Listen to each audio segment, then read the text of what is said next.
नमस्कार बंधुरा आमी मिठू रानी चले एसेছি আজকে নতুন রেসিপি নিয়ে। দেখো থোড়ের রেসিপি নিয়ে এসেছি। এখানে থোড় নিয়েছি, একদম কচি থোড়টা আজকে থোড়ের রেসিপি করে দেখাবো। আর দেখো, যারা জানো না বন্ধুরা, এই পাশে একটা মোটা খোলা থাকে, এটা ছাড়িয়ে ফেলতে হবে। ফেলে থোড়টা কেটে নেব। এখানে দেখিয়ে দেব, এই দেখো এইভাবে ছাড়াতে হয়। এই যে উঠে যাচ্ছে, এইভাবে আমি ছাড়িয়ে নেব। দেখো মোটা খোলাটা বেরিয়ে এসছে। এখন আমি কেটে নেব। এখানে আমার থোড়টা কাটা হয়ে গেছে বন্ধুরা। দেখো এখানে চৌকো চৌকো করে কেটে নিয়েছি, ঠিক এইভাবে কেটে নিয়েছি। আর যেগুলো লাল হয়ে গেছে একটু বেশিক্ষণ হলুদ দিয়ে ভিজিয়ে রেখেছিলাম, হলুদ জলে একটু ভিজিয়ে রাখলে তাহলে কালো ভাবটা চলে যাবে। এখন আমি জলটা ফেলে দিয়ে লবণ দিয়ে মেখে রাখবো।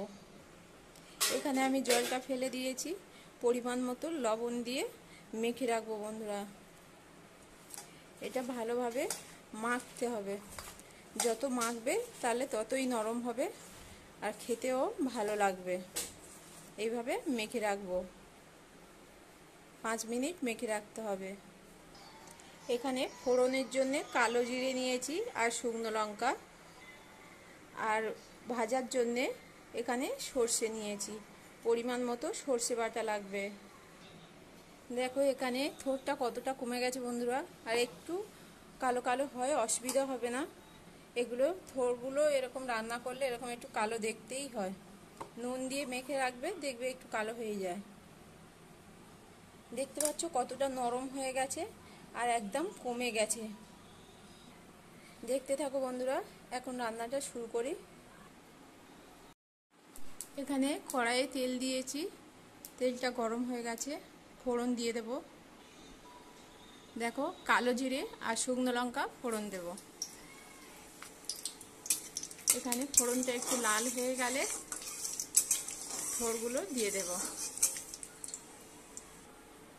এখানে আমি থোড়গুলো লবণ দিয়ে মেখে রেখেছিলাম, তারপরে ধুয়ে নিয়েছি বন্ধুরা, নাহলে লবণ বেশি হয়ে যেতে পারে।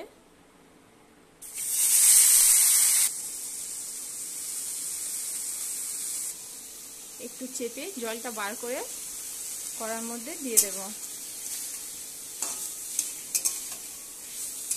এই রেসিপিটা খেতে কিন্তু দারুণ লাগে বন্ধুরা। এটা একটা নতুন রেসিপি দেখাচ্ছি।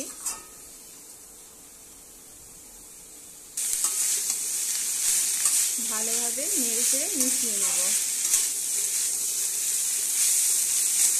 এইভাবে ভাজতে হবে।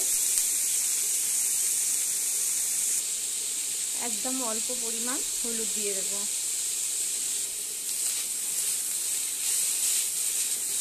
আর থোড় একটু বন্ধুরা কাটার পরে, অনেকটা কাটতে হয়, কাটার পরে একটু কালো কালো হয়েই যায়। হলুদ জলে একটু ডুবিয়ে রাখলে ঠিক হয়ে যায়, কিন্তু তারপরে আমি ওই লবণ দিয়ে মেখে রেখেছি, একটু কালো ভাব এসছে। এখন আর অতটা কালো মনে হচ্ছে না। দেখো কালারটা অন্যরকম হয়ে গেছে। এখানে পরিমাণ মতো লবণ দেব। এখানে লবণ দিয়ে মেখে রেখেছিলাম, আমি ধুয়ে নিয়েছি। না ধুলে লবণ একদম দেয়া যাবে না। আমি ধুয়ে নিয়েছি, তার জন্যে লবণ দিয়ে দিলাম, দিয়ে মিশিয়ে নেব। দেখো এখানে থোড় ভাজাটা কমে এসছে বা ভাজা হয়ে গেছে। পরিমাণ মতো চিনি দেব।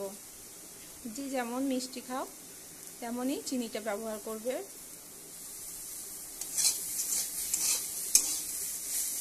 এখন ভালোভাবে মিশিয়ে দেব। চিনিটা দিলে বন্ধুরা খেতে ভালো লাগবে। থোড়ে একটু মিষ্টি ব্যবহার করতে হয়। দেখো এখানে থোড়টা ভাজা হয়ে এসছে। এখন আমি এই পেস্টটা দিয়ে দেব, সর্ষের পেস্ট দিয়ে দেব। দেখো এখানে সর্ষে দিয়ে ভালো করে মিশিয়ে নিয়েছি। ভাজা হয়ে যাওয়ার পরে সর্ষেটা দিতে হবে বন্ধুরা।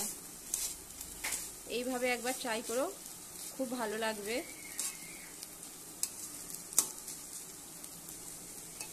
বন্ধুরা, আগে কি তোমরা এইভাবে থোড়ের রেসিপি খেয়েছো? খেয়ে থাকলে অবশ্যই একটা কমেন্ট করে জানাবে কেমন খেতে লাগে। আর যেসব বন্ধুরা দেখবে অবশ্যই একবার ট্রাই করো বাড়িতে, খেতে কিন্তু দারুণ লাগে। শুধু কালো সর্ষে দিয়ে, এই কালো জিরে দিয়ে ভেজে খেতে পারো, আর সর্ষে বাটা। এটা একটা নতুন রেসিপি বন্ধুরা, অবশ্যই একবার ট্রাই করো। দেখো এখানে থোড়ের রেসিপি হয়ে গেছে। এখন একটু সর্ষের তেল দিয়ে দেব। সর্ষের তেলটা দিলে ঝাঁঝ ও স্বাদে দারুণ হবে, আর গরম গরম ভাতে একদম পরিবেশন করলে খুব ভালো লাগবে।